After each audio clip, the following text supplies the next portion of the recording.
I mean, it's been bandied around the internet quite a bit, but if you shuffle the Olympics 2012 logo around, you can spell the word Zion. Indeed. And, you know, there's a lot of stigma against the word, and, you know, for no reason whatsoever. But obviously Zion stands for the term New Jerusalem. Yeah. And this got me, having seen the Ian Crane speech and everything, this got me doing my, essentially, you know, I had an urge to start my own research into this. I wanted to find out if what was saying could be proven, kind of thing. Yeah. And, first thing that brought to my mind was the poem by William Blake. And William Blake wrote a poem in the 18th century called Jerusalem. And there's a paragraph, the final like few words in that poem says, "I will not cease from mental flight, nor shall my sword sleep in my hand, till we have built Jerusalem in England's green and pleasant land." So basically, William Blake was a known 18th century esotericist with connections to the Freemasons. And, you know, he was famous for such pieces of artwork as Your Eyes and the Creator, which is a big picture of, like, kind of, you know, the Creator with a compass opened up like a pyramid. Just like, you know, Freemasonic symbology and stuff. Didn't he reference the Newton in regards to that painting? Have you heard about that? Yeah, there is the Newton painting as well, and Newton is kind of on the, like, lurched over on the floor with his compass. Yeah, definitely. Yeah, That's a different painting of William Blake. It is, okay, But, yeah. but essentially in that poem, we'd got an acknowledgement from a guy connected with esoteric research that they were intent on building Jerusalem in England's green and pleasant land. So, you know, we're thinking, like, when we talk about the Olympics 2012, we're talking about something that's been planned for hundreds of years, and there's a lot of proof that I've dug up that can show that. But basically, moving into the Olympic scene further, after this talk, and when I got back from this talk in July last year, the first thing that happened was there was a video released by the Olympic Committee, and this was a stadium design video. Welcome to the next stage in our journey to the Olympic and the Paralympic Games in London in 2012. And I will never tire of saying that. The Olympic spirit is about finding the best in ourselves. London 2012 will be that and more.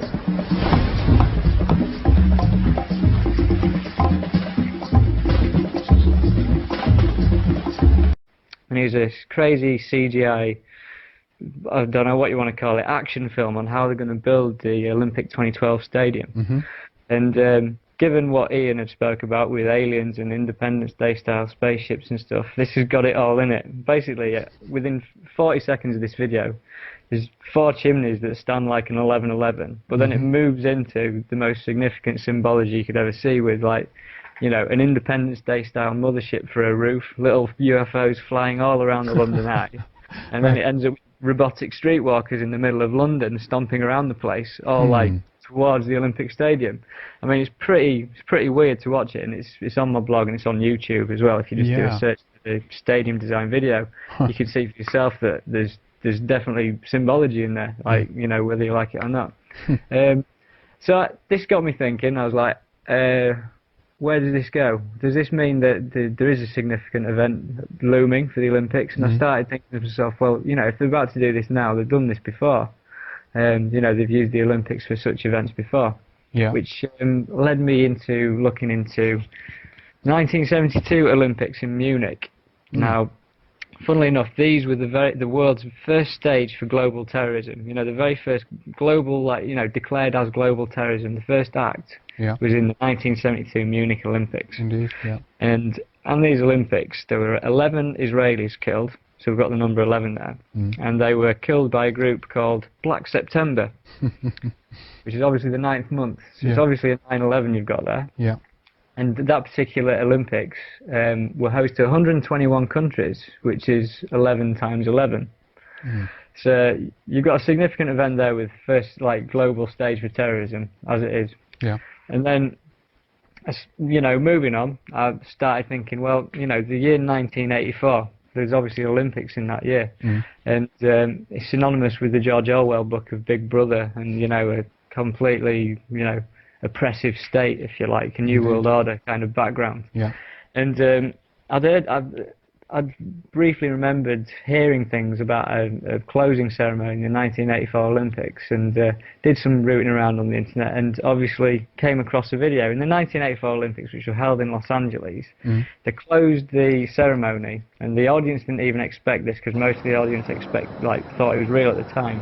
It closed with a UFO flying over the Olympic Stadium, kind of communicating with the audience in a Close Encounters of the Third Kind style. The UFO eventually closes down and lands in the center of the stadium. The glow from behind the arena. The spaceship has actually landed. Will they send a messenger? The full moon over Los Angeles. That's the real one. At which point there's a load of smoke, and then this alien gets out and tells the audience that he likes what he sees there. He thinks we have a visitor. The alien himself. That is no one on stilts. That is a man 7 feet 8 inches tall. So you got this really strange thing out of the middle of nowhere. No one was expecting it, and I don't know how you'd ever connect Olympics with this UFO event in the first place. Yeah, yeah. But basically, obviously, 1984 symbolic year, UFO landing. So you start thinking stuff going on. Yeah. Not sure what. I can't really put my finger on things. And at this point, I'd decided to move away from the Olympics for a bit, because I felt that I wasn't going to find much more for the time being. And it got me involved in looking at symbols of sorts, and general symbolism and corporate logos. And I started off with obviously the all-seeing eye on the dollar bill. Yeah. And if you notice with the all-seeing eye on the dollar bill, on the particular side that it's on, it's the only note that it appears on in America, and there's 4 ones on it, and they ring out 1111 either side of the dollar bill. Indeed, yeah. You got the same thing again. And I was looking at that, and basically started comparing it to other, American institutions, looking it through, the FBI logo, the CIA logo, every single one of them. You can essentially kind of draw out the pyramid without the capstone, and have an eye in the center. The same geometrics work in a lot of the official institutions of America. Yeah. And I wanted to get to the source of where this was, and everyone, generally a misinterpretation is that America was the foundation of all of this. In 1776, and for a while I thought America was the start of all of this New World Order stuff. I didn't think any further than that. My consciousness wouldn't allow it. Yeah. But eventually, came to me, Britain. Obviously, the British founded America. Yeah. In a Western kind of empire sense, but looked at the British coat of arms, and if you pick up the British coat of arms, again you'll notice that you've got a pyramid, and where the all-seeing eye is, you've got a crown. It's the same thing. You can draw the same geometrics over it, and you've got smack bang the same symbols coming at you. So I was like, right, well, what's going on here? This is obviously a lot more, ingrained in the human civilization, more than I thought, anyhow. Indeed. Which point you then start moving to the famous corporate symbols of McDonald's and Schweppes and Starbucks. These amazing corporations that you'll find them in all the symbolic places of the world. Like when I've been to Rome, you've got a McDonald's opposite the Pantheon and the Egyptian obelisk.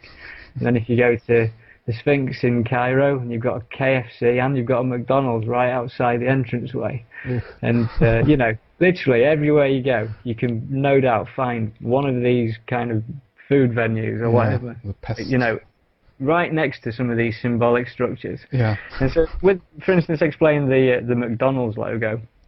You got 9 letters in the word McDonald's, and I decided to split that up into pyramid numerology. So you've got 1, 2, 3, 2, 1. Split the word up. Do you know what I mean? Into a step kind of structure. And I think you have this on your blog, isn't that right? So people that are tuning in can take a look at that. You can take a look at it on my blog, but basically, to spell it out, basically you can form a pyramid-like word out of it, in which the cornerstones and the top part of the pyramid minus the capstone spell the word Mason. Yeah. And essentially what the pyramid is showing is that the 2 arches of Freemasonry, or the golden arches, or whatever you want to call them, emanate from the centre of the pyramid and preside all the way onto the outside of the pyramid. So essentially you've got this event that seems to preside over the pyramid. And then same thing goes with the Schweppes logo. I mean, I had a real good 11/11 moment with this because it happened in a glass of Schweppes tonic water when the ice cubes started ringing at me. Right. And I thought that was pretty mental, but it was insinuating something was happening. Nice. And I looked on the bottle, and the year 1783, obviously on the all-seeing eye, the date 1776.